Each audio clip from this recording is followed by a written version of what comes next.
किस्से कहानियों के हमारे स्पेशल सेगमेंट में आपके लिए ढेर सारा आदर और स्नेह लेकर मैं हूं अभिषेक पारेट। शाहजहां और उसकी चौथी मलिका मुमताज़ की बेटी मुमताज़ ही की तरह खूबसूरती का सर्वश्रेष्ठ मुगलिया उदाहरण माना जाता है। हालांकि ये बात उतनी सच नहीं है कि मुमताज़ ही शाहजहां की सबसे खूबसूरत मलिका थी। इशरत बानो जो शाहजहां की पहली बेगम थी वो उसकी सभी घोषित मलिकाओं में सबसे खूबसूरत थी। फिर भी मुमताज़ के पास एक कमाल का फ़ारसी लब्बुलुआब था जो उसे साहित्यिक समझ में और मानसिक खूबसूरती में सबसे खूबसूरत बनाता था। इसलिए मुमताज़ ही शाहजहां की सबसे पहली पसंद थी। दरअसल मुमताज़ बुद्धिमत्ता और सौंदर्य का सबसे कमाल का मिश्रण थी। मीना बाजार में शाहजहां ने जब पहली बार मुमताज़ को देखा तो वो दिल हार गए। लेकिन मुमताज़ की शादी शाही सेना के सूबेदार शाह अफ़गान खान से हो चुकी थी। ऐसे में 5 साल तक चले लंबे प्रेम प्रसंग के मद्देनज़र मुमताज़ से शादी करने के लिए शाहजहां ने अफ़गान को मरवा दिया और 19 साल की मुमताज़ और 20 साल के खुर्रम यानी शाहजहां की शादी जहांगीर ने करवा दी। वैसे तो इस शादी से शाहजहां को 14 संतानें हुई, लेकिन उनमें से सबसे खूबसूरत थी मुमताज़ और शाहजहां की बेटी जहांआरा। जहांआरा में दरअसल वही साहित्यिक समझ थी जो उनकी माँ मुमताज़ में थी। वो कमाल की शायरा थी और उनकी शक्ल बहुत हद तक अपनी माँ मुमताज़ से मिलती थी। कुछ जहांआरा को मुमताज़ से भी खूबसूरत बताते हैं। आज कहानी शाहजहां और उनकी बेटी जहांआरा के रहस्यमय संबंधों की कहानी मुगलिया सल्तनत की सबसे खूबसूरत बादशाह बेगम की। मुमताज़ से हुई सभी संतानों में शाहजहां की चहेती संतान थी जहांआरा। शाहजहां ने शाही हरम में तकरीबन हर रोज़ नई महिलाओं को डाला। जानकारी के मुताबिक उनके समय में उनके हरम में 8000 से भी ज़्यादा रक्काशाएँ और रखैलें थीं और जहांगीर ने ये हरम अपने बेटे शाहजहां को हस्तांतरित किया था।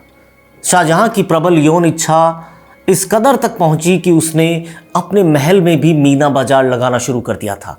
शाहजहां को अपनी बेटी जहांआरा से जितना प्यार था उतना ही अपनी आखिरी 14वीं संतान गौहर आरा से उन्हें नफरत थी। दरअसल दक्कन के अभियान के दौरान गौहर आरा के जन्म के समय 30 घंटों की असह्य प्रसव वेदना के बाद गौहर आरा को जन्म देकर मुमताज़ की मौत हो गई थी और इसी वजह से गौहर आरा को शाहजहां अभिशप्त मानता था, जबकि उस वक्त जहांआरा की उम्र 17 साल की थी। जिसने प्रसव पीड़ा झेलते हुए अपनी मां मुमताज़ की हालत देखकर गरीब और मजलूमों के लिए इस हसरत से खजाने का मुंह खोल दिया कि शायद वो अपने पिता की सबसे अजीज मलिका और अपनी मां को उन लोगों की दुआओं से बचा सके। शाहजहां के पास सबसे पहले ये समाचार जहांआरा ने ही पहुंचाया कि मुमताज़ दर्द से तड़प रही हैं। ये सुनकर शाहजहां ने शाही हकीम आलिम अल दीन वज़ीर खां को अपने एक फरमान के साथ तलब किया, लेकिन शाही हकीम ने कहा कि मुमताज़ के पास बेहद कम समय है और अंततः अत्यधिक रक्तस्राव से मुमताज़ की मौत हो गई। लेकिन यहीं से शुरू होती है शाहजहां और उनकी बेटी जहांआरा के सबसे विवादित रिश्तों की कहानी। शाहजहां को मुमताज़ की मौत से इतना बड़ा सदमा लगा कि कुछ ही दिनों में वो एक जवान बादशाह से सफ़ेद दाढ़ी वाला एक उम्र दराज व्यक्ति बन गए। शाहजहां अब पूरी तरह से बेटी जहांआरा और बेटे दारा शिकोह पर निर्भर हो गए थे। वो दारा से भी ज़्यादा जहांआरा पर निर्भर थे। सुप्रसिद्ध यूरोपीय यात्री और लेखक फ्रैंकोइस बर्नियर अपनी पुस्तक travels in the Mughal empire में कहते हैं कि शाहजहां के अपनी ही बेटी जहांआरा से अनैतिक संबंध थे।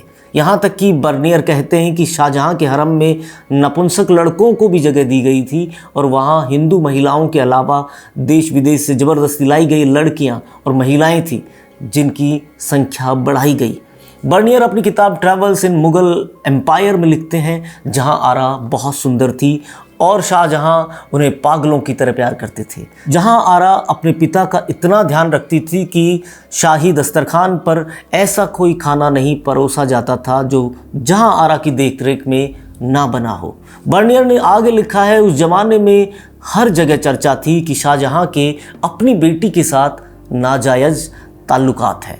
कुछ दरबारी तो चोरी छिपे ये भी कहते सुने जाते थे कि बादशाह को उस पेड़ से फल तोड़ने का पूरा पूरा हक है जिसे उसने खुद लगाया है। हालांकि ये संदर्भ की पेड़ के फलों पर मालिक का हक होता है। इसके बारे में एक प्रचलित बात और भी है कि शाहजहां ने अपनी बेटी के साथ संबंधों को घोषित रूप से जायज़ ठहराने के लिए मुल्ला और इस्लाम के जानकारों की एक बैठक बुलाई, जिसमें शाहजहां को उन तमाम लोगों ने सलाह दी थी। इस बात की सच्चाई की पुष्टि बतकही से करना लगभग नामुमकिन है। कई प्रसिद्ध इतिहासकार बर्नियर की इस बात को कि शाहजहां के अपनी बेटी जहां आरा के साथ नाजायज़ ताल्लुकात थे उन्हें सच नहीं मानते, क्योंकि बर्नियर ने दारा शिकोह के खिलाफ औरंगजेब का साथ दिया था और जहां आरा ने अपने भाई औरंगजेब का साथ न देकर दूसरे भाई दारा शिकोह का साथ दिया था। इसलिए संभवतः जहां आरा पर बर्नियर ने चारित्रिक लांछन लगा दिए। फेमस इतिहासकार निकोलाओ मनुची भी इससे गलत मानते हैं। लेकिन फिर भी एक सवाल उठता है कि औरंगजेब ने बर्नियर को अपनी सगी बहन पर इतना शर्मनाक आरोप कैसे लगाने दिया, और अगर औरंगजेब ने ऐसा किया भी तो आगे चलकर अपनी इसी बहन जहां आरा को ही पादशाह बेगम क्यों बनाया। पादशाह बेगम वो होती है जो सर्वाधिक शक्तिशाली गैर राजनीतिक शाही महिला होती है और जो अपने छोटे भाई बहनों, माताओं, पिता और रिश्तेदारों के पालन पोषण और सुविधाओं का ध्यान रखे। मुगलिया काल में यह पदवी बेहद अदब और रुतबे के साथ ताकतवर पदवी भी थी। बेइंतहा खूबसूरत जहां आरा की ताकत का अंदाज़ा इस बात से भी लगाया जा सकता है कि उसके पास अपना एक जहाज भी था जिसका नाम साहिबी था। शाहजहां की इस हसीन बेटी का जन्म 2 अप्रैल 1614 में हुआ था। सूरत पोर्ट की पूरी आय पर जहां आरा को मालिकाना हक भी हासिल था। शाहजहां ने अपनी मरती हुई बेगम से 2 वादे किए थे कि वो उनके लिए दुनिया में सबसे खूबसूरत मकबरा बनवाएंगे, लेकिन कई जानकारों के मुताबिक मुमताज़ से किया गया दूसरा वादा उन्होंने नहीं निभाया, जिसमें मुमताज़ ने उनसे आगे किसी और से शादी नहीं करने का वादा लिया था। लेकिन 1 हफ्ते बाद ही शाहजहां ने मुमताज़ महल की एक बहन फरजाना से शादी कर ली। हालांकि इसकी बुनियादी पुष्टि अपुष्ट है। कुछ इतिहासकारों और बदकहियों का हवाला है कि मुमताज़ की मौत के बाद ही शाहजहां ने अपनी सगी बेटी जहां आरा से नाजायज़ संबंध स्थापित कर लिए और इसी की एवज में ताउम्र जहां आरा ने शादी नहीं की। पर कई इतिहासकार इससे उलट कहते हैं कि इतनी विदुषी और बला की खूबसूरत जहां आरा को उसके योग्य शौहर ही नहीं मिला। ये भी कहा जाता है कि जहां आरा को लेकर इतना अधिकारात्मक रवैया रखने लगे थे शाहजहां कि वो किसी भी गैर मर्द को जहां आरा के आसपास भी मंडराने नहीं देते थे। एक बार इसी के चलते जहां आरा के साथ अंतरंग क्षणों में किसी प्रेमी की उपस्थिति को शाहजहां ने भांप लिया, लेकिन जहां आरा का वो प्रेमी बचने के लिए एक तंदूर में छुप गया, लेकिन शाहजहां ने उस तंदूर में ही आग लगवाकर उसे जिंदा जला दिया। शाहजहां के बारे में ये बतकही भी प्रचलित है कि उन्होंने अपने साले शाइस्ता खां जो मुमताज़ के भाई थे उनकी पत्नी के साथ कई बार ज़बरदस्ती संबंध बनाए। अकबर ने किसानों के लगान न दे सकने की स्थिति में हिंदू महिलाओं और कृषक महिलाओं के बेचे जाने पर रोक लगाई थी, पर इस प्रथा को शाहजहां ने बाद में वापस बहाल कर दिया था।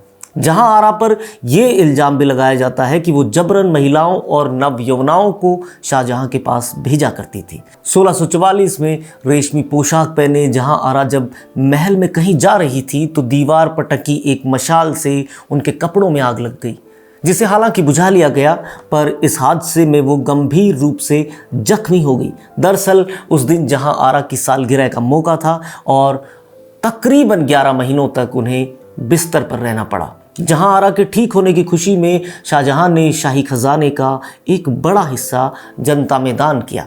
औरंगजेब को पता था कि जहां आरा ने उसके खिलाफ दारा शिकोह का साथ दिया, फिर भी उन्होंने न सिर्फ जहां आरा को पादशाह बेगम बनाया और महल के बाहर एक बेहद शानदार हवेली भी उनके लिए चुनवाई, पर दूसरी ओर मुमताज़ की आखिरी संतान रोशन आरा औरंगजेब से ताउम्र इस बात से खफा रही कि उन्हें हरम में 8000 महिलाओं के साथ आम जिंदगी जीनी पड़ी। औरंगजेब ने उनका साथ नहीं दिया।